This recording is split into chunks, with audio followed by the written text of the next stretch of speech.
الحمدللہ والصلاة والسلام علی رسول اللہ۔ آدم علیہ السلام اور محمد صلی اللہ علیہ وآلہ وسلم کے درمیان کتنے سال کا وقفہ ہے؟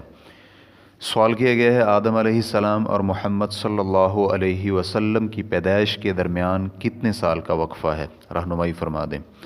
الجواب بعون الوہاب۔ شریعت اسلامیہ نے اس فترہ کی کوئی تحدید نہیں کی کہ آدم اور محمد علیہ السلام کے درمیان کتنا وقفہ تھا، بلکہ یہ بھی پتہ نہیں کہ آدم علیہ السلام کتنی مدت زندہ رہے اور ان کی عمر کتنی تھی۔ لیکن بعض احادیث اور مختلف آثار کو جمع کرنے سے مدت کے اندازے تک پہنچا جا سکتا ہے، لیکن یہ مکمل مدت نہیں بلکہ اس سے کچھ مدت کا اندازہ لگ سکتا ہے۔ پھر یہ احادیث اور آثار کچھ تو صحیح ہیں اور کچھ میں اختلاف ہے، اور کچھ مدت بچتی ہے جس کی تحدید کے بارے میں کوئی آثار وارد نہیں ہیں۔ صحیح دلائل سماعت کیجیے۔ نمبر 1، نوح علیہ السلام کی تبلیغ کے متعلق اللہ رب العزت کا فرمان کہ انہوں نے کتنی مدت تبلیغ کی۔ اس کے بارے میں اللہ تعالیٰ کا فرمان ہے، تو وہ ان میں 1000 سے 50 برس کم ٹھہرے، یعنی 950 برس۔ نمبر 2، عیسیٰ اور ہمارے نبی محمد علیہ السلام کے درمیان مدت کے متعلق امام بخاری رحمہ اللہ الباری نے صحیح بخاری میں سلمان فارسی رضی اللہ عنہ سے روایت بیان کی ہے۔ وہ کہتے ہیں کہ عیسیٰ علیہ السلام اور محمد صلی اللہ علیہ وآلہ وسلم کے درمیان 600 برس کی مدت ہے، اور جس مدت کے بارے میں ایسی احادیث وارد ہیں جن کے صحیح ہونے میں اختلاف ہے۔ نمبر 3، آدم اور نوح علیہ السلام کے درمیان مدت۔ ابو امامہ رضی اللہ عنہ بیان کرتے ہیں کہ ایک شخص نے رسول اللہ صلی اللہ علیہ وآلہ وسلم سے پوچھا کہ کیا آدم علیہ السلام نبی تھے؟ تو انہوں نے جواب دیا، جی ہاں، وہ نبی مکلم تھے۔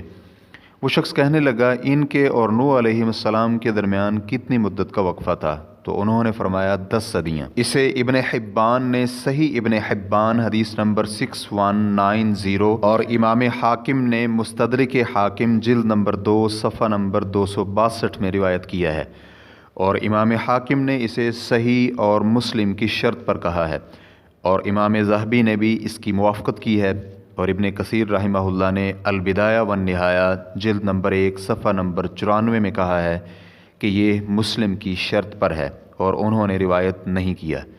نمبر 4، نوح اور ابراہیم علیہ السلام کی درمیانی مدت۔ اس کی دلیل ابو امامہ ہی کی حدیث ہے، جس میں ہے کہ اس شخص نے نبی علیہ السلام سے کہا کہ نوح اور ابراہیم علیہ السلام کے درمیان کتنی مدت کا وقفہ تھا؟ تو نبی علیہ السلام نے فرمایا 1000 برس۔ اسے امام حاکم رحمہ اللہ نے مستدرک جلد نمبر 2 صفحہ نمبر 288 میں نقل کرنے کے بعد کہا ہے کہ یہ مسلم کی شرط پر ہے، لیکن انہوں نے اسے روایت نہیں کیا۔ اور امام طبرانی نے معجم الکبیر جلد نمبر 8 صفحہ نمبر 118 میں روایت کیا ہے۔ اس حدیث کے بعض راویوں پر ضعیف ہونے کے بارے میں کلام کی گئی ہے، اور علامہ البانی رحمہ اللہ نے شواہد کی بنا پر اسے صحیح قرار دیا ہے، اور وہ جس میں بعض آثار وارد ہوئے ہیں۔ نمبر 5، موسیٰ اور عیسیٰ علیہ السلام کی درمیانی مدت کا وقفہ۔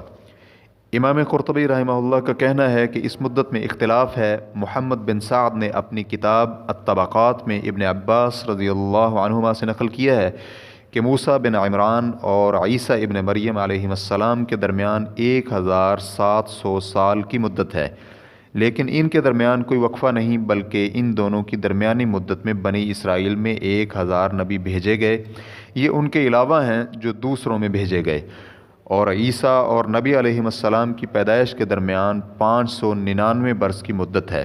تفسیر قرطبی جلد نمبر 6 صفحہ نمبر 121۔ حافظ ابن حجر رحمہ اللہ کہتے ہیں کہ اہل نقل کا اس پر اتفاق ہے کہ یہودیوں اور نبی علیہ السلام کی بعثت کی درمیانی مدت 2000 برس سے بھی زیادہ تھی، اور نصارہ کی مدت اس سے 600 برس۔ فتح الباری جلد نمبر 4 صفحہ نمبر 449۔ تو مذکورہ بالا آیات و احادیث اور آثار و اقوال کو دیکھتے ہوئے جو صحیح ہو اسے ہم معین مدت کی تحدید میں قبول کریں گے، لیکن آدم اور محمد علیہ السلام کی درمیانی مدت کی اجمالی طور پر تحدید بالجزم اور یقینی طور پر کرنا، وہ اس میں اضافہ ہوگا۔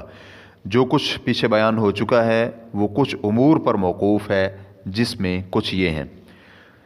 قرن کی تحدید میں علماء کرام کا اختلاف ہے، آیا وہ 100 برس ہوتے ہیں کہ ایک نسل پر محیط ہے؟ اگر تو یہ صحیح ہو کہ اس سے مراد نسل ہے تو اس وقت کے لوگوں کی عمر سے یہ ثابت ہے کہ یہ قرن نوح علیہ السلام کی عمر کا ایک جز ہے جو کہ انہوں نے دعوت اللہ میں بسر کی، اور ہمیں اس کا تو علم نہیں کہ اس نسل کی متوسط عمریں کتنی ہوتی تھیں۔ ابراہیم اور موسیٰ علیہ السلام کی درمیانی مدت کی سالوں میں تحدید کے متعلق کسی نص کا وارد نہ ہونا۔ خلاصہ کلام یہ ہے کہ ان جیسے امور میں بالجزم کہنا اور ان جیسے امور میں بحث کرنا کوئی ایسا کام نہیں ہے کہ جس سے اللہ تعالیٰ کی عبادت ہوتی ہو اور اللہ تعالیٰ نے ہمیں اس کے کرنے کا حکم دیا ہو، اور نہ ہی اس پر عمل کرنا ضروری ہے، بلکہ ہمیں اس کے بارے میں اللہ تعالیٰ کا یہ فرمان کافی ہے، اور عادیوں اور سمودیوں اور قوم والوں کو اور ان کے درمیان کی بہت سی امتوں کو ہلاک کر دیا۔ سورۃ الفرقان آیت نمبر 38۔ تو انسان پر یہ ضروری ہے کہ وہ ان انبیاء و رسول کی اقتداء اور پیروی کرے اور ان کے طریقے پر چلے، کیونکہ ان کے اور ان کی سیرت کا ذکر کا مقصد ہی یہی ہے، جیسا کہ اللہ رب العزت نے فرمایا، یہی وہ لوگ جنہیں اللہ رب العزت نے ہدایت دی ہے، تو آپ بھی ان کے طریقے پر چلیے۔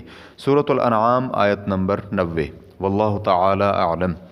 اسلام Q&A ریکارڈنگز مؤسسۃ الشیخ محمد صالح المنجد، المملکۃ العربیۃ السعودیہ، فتویٰ نمبر 20907۔ والسلام علیکم ورحمۃ اللہ وبرکاتہ۔